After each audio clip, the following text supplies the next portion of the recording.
de Bataller, perquè ahir es va lliurar el Premi Llibreter i ens portes...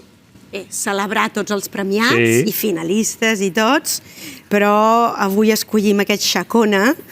Xacona, recordem que és aquesta peça instrumental en forma de variacions, i és important dir-ho, perquè la novel·la... Variacions. Exacte, és una mateixa història amb moltíssimes variacions.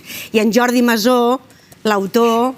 L'hem entrevistat alguna vegada aquí al programa. Sí, amb el Males Herbes, amb l'anterior. Perquè els editors, aquest és ja el 6è títol que publica a Males Herbes, per tant és un autor que és boníssim, és molt prolífic, que sovint fa conte, aquest és novel·la, però destaca moltíssim en aquesta tradició del conte català, des de Calders, Monzó, Pàmies, és un virtuós absolut, i pensem que aquest Premi Llibreter, més enllà de Xacona, és un reconeixement a tota l'obra. És un premi prestigiós, aquest que atorgueu els llibreters, no? I que convida a llegir, convida molt a llegir. No, perquè al final són llibres que vosaltres considereu que, en algun cas no, però d'altres sí, potser a vegades han passat una mica més desapercebuts. No, jo penso que és un premi que va creixent, que a més van creixent les disciplines, perquè calia un d'assaig, enguany ja tenim el d'assaig, vull dir que va marcant una manera més de compartir totes les lectures.